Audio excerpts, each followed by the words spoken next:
Kasus dugaan pembunuhan berencana Brigadir Yosua oleh Sambo CS memasuki tahap persidangan. Kelima terdakwa dijerat pasal 340 subsidiar pasal 338 junto pasal 55 dan pasal 56 Kitab Undang-Undang Hukum Pidana KUHP. Ancaman hukumannya pidana mati atau pidana penjara seumur hidup atau selama waktu tertentu paling lama 20 tahun. Bicara soal hukuman mati pelaku pembunuhan ternyata sudah ada sejak zaman Majapahit. Mau tahu seperti apa? Ikuti lensa berita berikut ini sampai tuntas.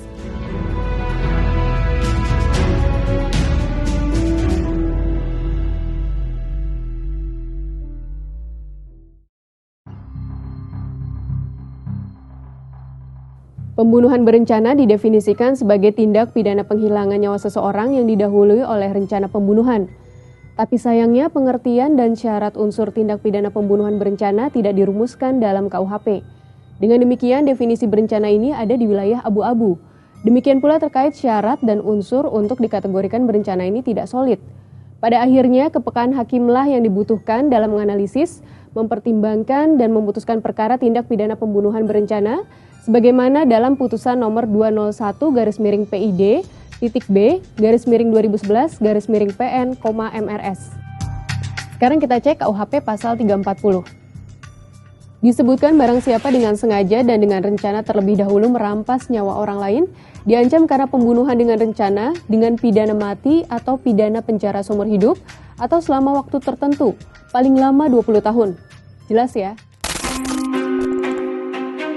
Lalu unsur apa yang termasuk dalam pembunuhan berencana? Setelah kita telisik, ternyata dalam jurnal yudisial di laman jurnal.komisiyudisial.go.id tentang unsur rencana dalam tindak pidana pembunuhan berencana, terdapat 3 syarat, yaitu pertama, memutuskan kehendak dengan tenang, kedua, ada ketersediaan waktu yang cukup sejak timbulnya kehendak sampai dengan pelaksanaan kehendak, dan ketiga, pelaksanaan kehendak perbuatan dalam suasana tenang. Untuk kasus Sambo CS terbukti atau tidaknya sebagai pelaku pembunuhan berencana, kita tunggu saja putusan Hakim Pengadilan Negeri Jakarta Selatan.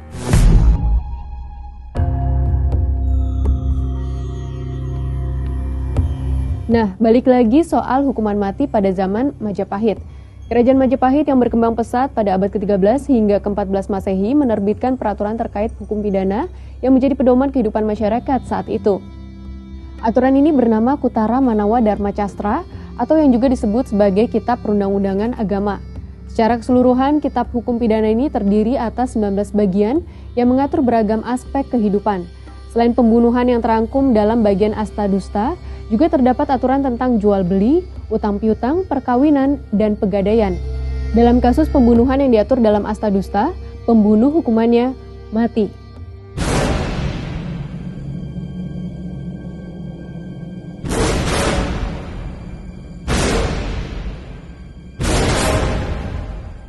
Hukuman ini pernah menimpa Lembu Sora Patih Daha era Majapahit, dituntut pidana mati setelah membunuh Kebo Anabrang perwira Kerajaan Singasari dan Majapahit dalam pemberontakan Ranggalawe.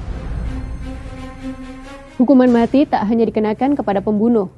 Pasal 6 di bagian kedua tentang Astadusta juga menyatakan bahwa seorang pejabat kerajaan dapat dikenai hukuman mati jika ia terbukti melakukan pencurian atau corah. Kalau sekarang disebut dengan tindak pidana korupsi.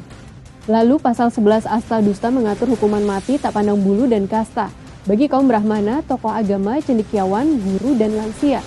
Mereka tetap terjerat hukuman mati jika melakukan kesalahan yang disebut sebagai tatai, yakni membakar rumah orang dan rumah raja yang berkuasa, meracuni sesama manusia, mengamuk, menenung atau mencelakai seorang dengan ilmu hitam, fitnah raja yang berkuasa, dan merusak kehormatan perempuan.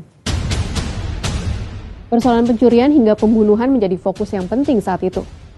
Hukuman mati bahkan menjadi ancaman yang menanti bagi siapapun yang mencuri atau mengajak dan menyuruh orang lain mencuri.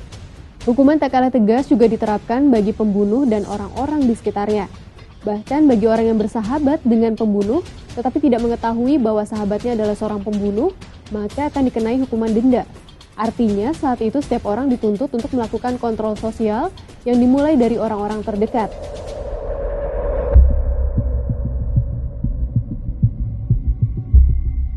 Dalam Kitab Hukum Pidana era Majapahit hanya terdapat 4 jenis hukum pidana pokok yang berlaku bagi semua kalangan, yakni hukuman mati, potong bagian tubuh yang bersalah, denda, dan ganti rugi. Selain itu juga terdapat pidana tambahan yakni tebusan, penyitaan, dan uang pembeli obat. Tidak ada pidana penjara dan kurungan seperti hukuman saat ini. Bahkan saat itu Rajang memerintah juga dilarang mengintervensi pemberian hukuman. Kalau sekarang dikenal dengan istilah peradilan independen, lembaga eksekutif haram hukumnya mencampuri lembaga yudikatif.